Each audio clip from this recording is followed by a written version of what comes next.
আমরা জুলাই সনদ বলছি, আমরা আমাদের যে সমস্ত আকাঙ্ক্ষা ছিল সেগুলো লিখিত আকারে জনগণের সামনে যেরকম করে পেশ করেছি, সবার মধ্যে বলেছি, সেগুলো নিয়ে কি অবস্থা হয়েছে তা জানেন। জুলাই সনদ এখন মানুষের সামনে একটা বিভ্রান্তি তৈরি করছে। এই মঞ্চে যারা যারা বসে আছেন তারা সবাই মিলে বলছে জুলাই সনদের সাথে বেইমানি করা হচ্ছে, বিশ্বাসঘাতকতা করা হচ্ছে, এটা পালন করা হবে না। আর যারা ক্ষমতায় আছেন, জিতেছেন, 2/3 বেশি মেজরিটি পেয়ে এখন ক্ষমতায় বসেছেন, তারা বলছেন জুলাই সনদ অক্ষরে অক্ষরে বাস্তবায়ন করব। মানে কি?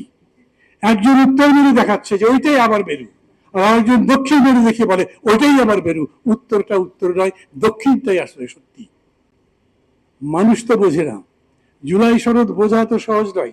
আপনি সত্যি সত্যি বিচার ব্যবস্থাকে স্বাধীন করতে চান, যদি স্বাধীন করতে চান তার মানে মানুষকে স্বাধীন বানাতে চান। আর সেই কারণে বিচারিক প্রক্রিয়া সহ সামগ্রিক পদ্ধতিটা যাতে একেবারে স্বচ্ছ হয়, গণতান্ত্রিক হয়, জনগণের নাগালের মধ্যে থাকে, বিচার যাতে জনগণের কাছে পৌঁছে, সেই রকম কিছু করতে চান। তো তার জন্যই আপনি সচিবালয় চেয়েছেন, তার জন্যই আপনি বলেছেন যে দলবাজি করে বিচারক নিয়োগ করা চলবে না, বিচারক নিয়োগ পদ্ধতি আরো স্বচ্ছ করতে হবে। হয়েছে? বরঞ্চ ওই অধ্যাদেশ দুটো বাতিল হয়ে গেছে, 4টা অধ্যাদেশ বাতিল হয়েছে।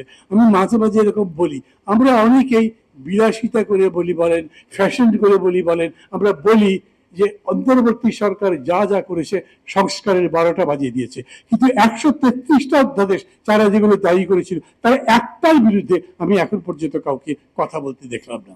আমি মানি ওর মধ্যে বিশ্ববিদ্যালয়ের নাম বদলাও, রাস্তার নাম বদলাও, কোনো বিশেষ জায়গার একটা বিশেষ পরিবর্তন করো, এই ধরনের ঘটনাগুলো সংস্কারের অংশ নয়। কিন্তু সেটা সংস্কার যা আমার জীবন বদলে দেয়, যা আমাকে মানুষের মতো ভাবতে শেখায়, যা আমাকে মানুষের মতো বাঁচবার একটা সুযোগ করে দেয়, সেই রকম যতগুলো সংস্কার ছিল তার একটা সংস্কার এই পর্যন্ত বাস্তবায়িত হয়নি।